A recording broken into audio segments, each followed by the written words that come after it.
Hello મિત્રો, હું જામનગરથી પ્રજ્ઞેશ દફતરી.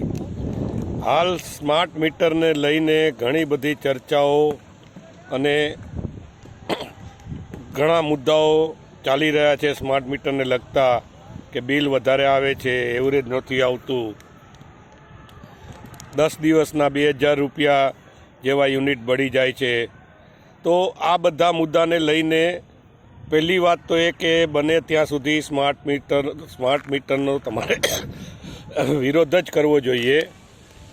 વત્તા કે જે લોકો એપાર્ટમેન્ટમાં રહે છે અને એપાર્ટમેન્ટમાં રહેતા દરેક ફ્લેટ ઓનર્સને ખ્યાલ જ હોય છે કે દરેક એપાર્ટમેન્ટમાં એક કોમનનું મીટર હોય છે.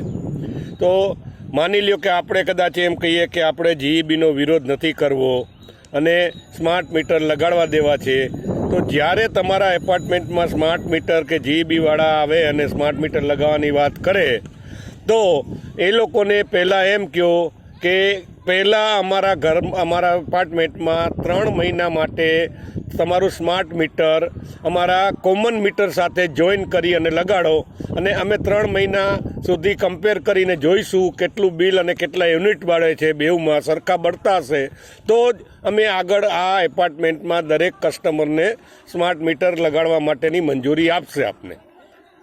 એટલે એપાર્ટમેન્ટવાળા તો વધારે ચેતી જજો, કારણ કે એક વખત જો આ ગળામાં ગાડીઓ ફસાવી દીધો જીઈબીએ તો પછી તો આ કાઢવો મુશ્કેલ છે.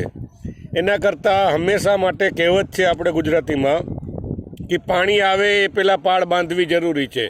તો દરેક એપાર્ટમેન્ટના રહીશોને મારી નમ્ર વિનંતી છે કે હંમેશાને માટે પહેલાં ટ્રાયલ બેઝ તો જો પરાણે કરાવો જ હોય એ લોકોને તો આપના કોમનના મીટર ઉપર કરાવો, અને કોમનના મીટરમાંથી જ લાઈન એને કહી કે સ્માર્ટ મીટરમાં આપે અને સ્માર્ટ મીટરમાંથી આપણા યુઝમાં જાય. એટલે આપણને ખ્યાલ આવે કે કોમનનું મીટર જે અત્યાર સુધી ચાલુ હતું આપણા ત્યાં એ અને આ સ્માર્ટ મીટર જે નવું લાગે છે તે બંને સરખા યુનિટ પ્રદર્શન થાય છે એમાં, બરાબર. એટલે ધ્યાન રાખી અને સ્માર્ટ મીટરનો વિરોધ જ કરવો જોઈએ.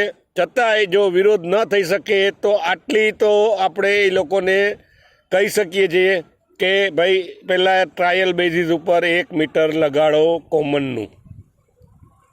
ઠીક છે વાલા મિત્રો, આવનારા સમયમાં આપને ત્યાં ગમે ત્યારે જીઈબીવાળા ત્રાટકી શકે છે અને સ્માર્ટ મીટર લગાવવા માટે આપને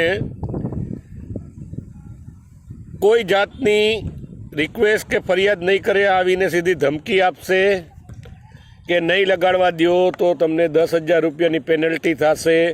પણ મારે તમને એક વાત જણાવવાની કે આવી કાનૂનમાં કોઈ જોગવાઈ નથી કે જેનાથી તમે ના લગાવવાની ના પાડો તો તમને 10,000 રૂપિયાનો દંડ થાય. એ એમના જીઈબીના ડાયરેક્ટરે જ કીધેલું છે, એમનું સ્ટેટમેન્ટ છે, બરાબર. અને તમને સંતોષ ના હોય તો એ લોકો પૂરેપૂરા બંધાયેલા છે તમારી દરેક વસ્તુનો નિવારણ કરવા માટે. પણ નિવારણ તો જ્યારે આવે કે આપણી ફરિયાદ ઉઠે. આપણી ફરિયાદ ક્યારે ઉઠે કે આપણે સ્માર્ટ મીટર લગાડવા દઈએ ત્યારે. તો આપણે પહેલો તો વિરોધ સ્માર્ટ મીટર નથી લગાડવા દેવાનો, એ જ કરવાનો છે. અને બહુ પાણી જો માથા ઉપરથી જતું હોય અને ના છૂટકે કરાવવું પડે તો દરેક એપાર્ટમેન્ટમાં કોમન મીટર હોય, એ કોમન મીટર જ એક એલાવ કરો અને 3 મહિનાના ટ્રાયલ બેઝ ઉપર જુઓ. અને જૂનું મીટર કાઢવા નહીં દેવાનું, જૂનું મીટર બી સાથે જ ચલાવવાનું, બેઉ ભેગા ચાલે, અને ત્યારે જ આપણને ખબર પડે કે બેઉ મીટર સરખા છે કે નથી. અસ્તુ. જય ભારત.